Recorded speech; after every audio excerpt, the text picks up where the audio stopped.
Hey guys, welcome to Forex Family Empire. We're back again with another video. It's your boy Case Malls. Yeah guys, as you all know, it's that time of the month, CPI. So it's already 12 o'clock South African time. We'll be trading CPI around 3 o'clock. Let's see. I'm just going to open up investing.com and see what time is CPI, guys. What time is CPI? What time is CPI? I hope you guys are ready. If you give me 50 likes on this video, I'm going to trade live with you. I've managed to set up all the live strategy, live streaming. So right now I know what to do when I want to go on live, guys. So yeah, just give me 50 likes and then I'll be with you guys. I'll be with you when we're trading this thing. But for now, let's analyze the chart. I'm going to analyze US30, Nasdaq, and gold. As you can see, CPI will be coming around 3:30. So we've got the core CPI month on month, year on year, and the month on month for November as well. So three bullish news at the same time, guys. So it's going to be crazy. It's going to be crazy. So yeah, let's see what we will be seeing here on the chart.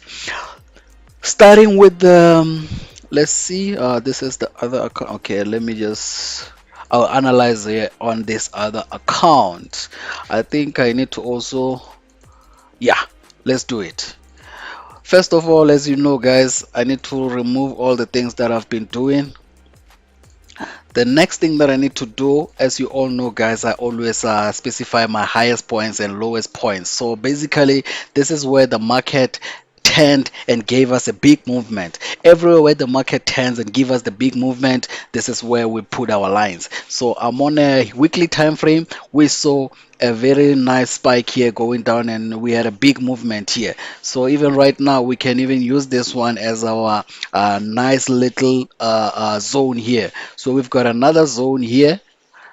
I'm not going to put a lot of zones, guys, on a higher time frame because we're analyzing this thing for CPI, which is in like 2 hours or 3 hours to come. So I think let me put it like here. This is the last one. All right. I'm gonna move back to D1 and see what do we see on daily time frame. Daily time frame. What is our trend? Always go with the trend. The trend is your friend. So we had a trend here. This is the trend that we had. I remember this trend when we were trading NFP as well 2 months ago, 3 months ago. This trend was still there. It's a very strong trend that we had, guys. So it was a very strong trend. So I can connect it here as well on the downside. So basically, what happened to this trend when we're looking at it? So the trend was broken out here, as we can see.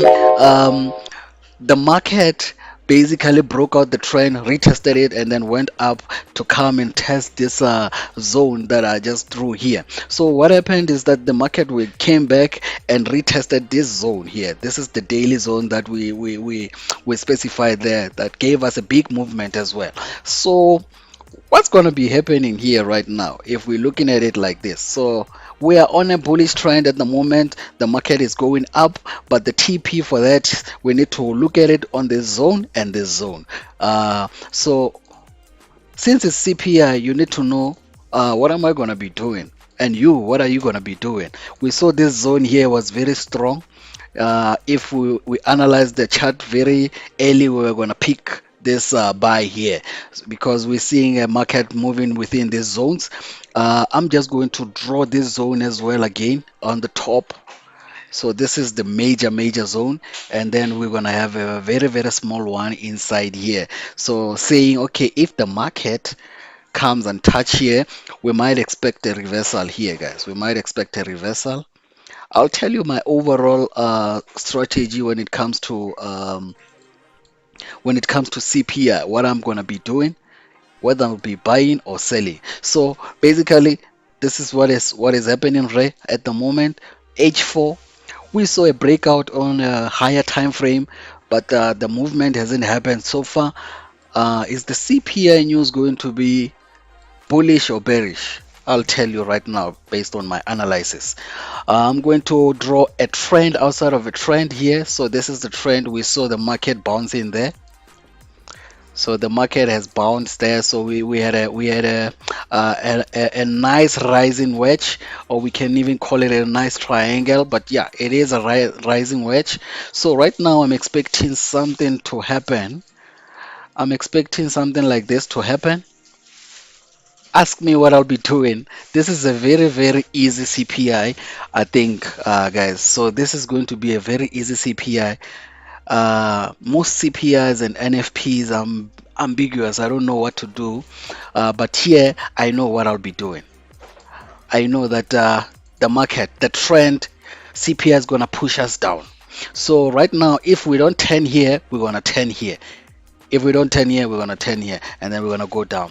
But if CPI comes, guys, and we are somewhere around here, we are playing below this zone, just know that we are going to buy everywhere that we are selling, because this is a very nice um, open triangle, if I can call it like that, and also a rising wedge. So in a rising wedge is a bearish pattern. So once we see a breakout as well, it's going to be stronger, because CPI will break it out and then come back and invalidate this huge is going to invalidate this huge what do you call the trend line that we had, the daily trend line that we drew here. So basically this thing will be invalidated, and then we will see US30 trying to let's see where this is at. You see, there we go. So we're seeing this thing coming right here, but yeah, I don't think we will reach that space here. We're gonna be selling our trades US30, because most of the time when the CPI news, they want to cover the space that we had to come and touch the trend line on top, the resistance. Most of the time they don't even touch it. They will be turning from here if CPI news comes, and if CPI news comes, we are somewhere around within this channel. Just sell, guys, just sell. 1 minute before the news, sell. 2 minutes before the news, sell. Make sure that the spikes doesn't take you out, because I'm seeing a huge sell. Where is my take profit if I'm going to be selling CPI here? So my take profit, basically, you know how I calculate my profit, guys. So this is going to be hectic. So from here, what did I do here? Okay. So from here onto the breakout, I'm going to see my first TP coming up here. So where is this one? So we're seeing the zone here. I'm going to specify this zone as my first TP for CPI. Once I see the market giving me reversal patterns, guys, if it gives me reversal patterns, then I will know that okay, we might turn. But since it's because it's inside the bigger trend, is going to be invalidating this thing here, saying okay, if we're inside, we'll even push further down once we break out this line here. So we'll be even pushing down. But imagine if you're catching the CPI movement somewhere here, from here to there, that's a lot of pips. You can even hold up until you come here, depending on the analysis that we'll be having going forward. But yeah, that's it with US30, guys. There's nothing else I can show you based on US30.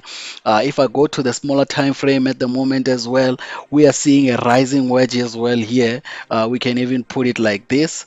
Guys, it's just you drawing trends inside trends. So I think if you guys give me 50 likes on this video, I'll also go live and see what we can do. We can trade together, guys. We can trade together. Look at this. So this is a channeling wedge. We're seeing a rising wedge going up. Once it breaks out, we know the top of the start of the wedge is the TP, which is here. So, but now our CPI news, we're expecting a fall. So even if we don't fall from here, we're gonna fall here. I believe that CPI will come when the price is somewhere here or within here. They will be channeling here, trying to consolidate. When the news comes, they'll push down.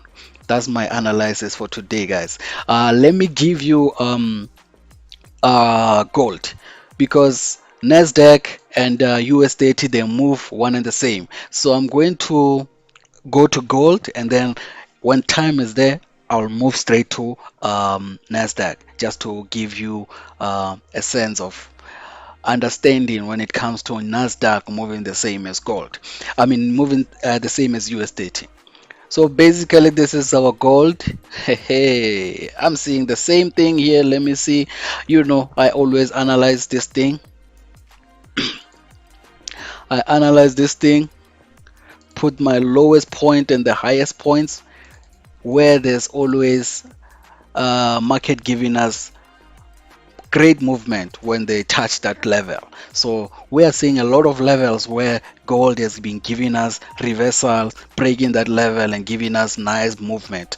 So we saw gold moving, pumping here. One, consolidate, two, consolidate, three, and then they started reversing from the third pump. So right now, what am I seeing when it comes to gold? This is a daily time frame. I'm going to connect my trend line from here. So I connected my trend line from there. So we saw a falling wedge. You know, the falling wedge. Guys, my setup are always one thing. I see a falling wedge and a rising wedge. Wait for that breakout, you leave it. So look at this. Gold gave us a falling wedge. We saw a breakout of the falling wedge, and then we pushed to the upside. Let's say we pushed, how many times did we push from the falling wedge breakout there for gold? So we pushed uh, on the breakout. We pushed one and then we consolidated two. Right now we're consolidating. So right now I'm expecting the third push, and then we can even turn right now when it comes to gold. So I'm expecting gold to go up because the the top of the wedge is the TP basically. So that's basically what I'm seeing at the moment with gold. Let me see when when we take it to the downside. Let's see when we take it to the lower time frame, because sometimes when Nasdaq goes up, gold goes down. When Nasdaq goes down, gold goes up. So you see right now we are looking at this. Right now we are looking at this rising wedge on a smaller time frame, 1 hour. So right now let's do it like this. So I can't connect it like this, so it doesn't make sense for me. Maybe I can connect it using this one here, and then we will get a triangle. So once we get a triangle, guys, meaning the triangle like this always has a bias to break into the upside. So I'm biased with gold to go to the upside, but I will not be trading gold, guys. I'll be trading Nasdaq and US30, as I know that I'll be selling USDT and Nasdaq. So basically, our TP for gold, the first TP should be on around this level, and then the second TP on this level. But yeah, US30, I mean gold, we're looking at breaking out from there, and then you can take out your profits here. So this is basically what I'm seeing for gold. I want this video to be a lot much quicker. Yeah, we're seeing channels nicely. I don't think we have a lot of things to do here when it comes to the market direction. I gave you analysis. I know I'm telling you that you have to buy gold and sell US30 during the news. What did I say? Buy USDT, sell gold. That's my analysis for today. So I'm expecting we touched it one, two. So the third touch, if we don't break out here, then we're gonna continue going up. So make sure that you follow this analysis until. So that's basically my analysis there. Let's jump straight to Nasdaq as well and see, guys. But say, guys, I told you Nasdaq and USDT they move the same way. So I won't be analyzing this, guys, because I looked at USDT and USDT. I'm very convinced that we will be looking at sells here. It's either we look for sells here, because the reason why I'll be selling here as well. Look at this. I can even call this my supply zone here. You see, we might be gaining spikes on this supply zone before we move down. So even if we don't reach this level, we'll be selling. That's my strategy for today when it comes to USDT. I don't think anything will change today. You see, we're already breaking out that channel that I just drew there, the rising wedge, saying okay, if we break it to the upside, we'll be going up to to this level where we're going to be selling there. So make sure that you look at this channel. Is a rising wedge, and the rising wedge is a bearish pattern once it breaks to the downside. So yeah, guys, that's it from me, guys. I'll see you on another video. Bye bye.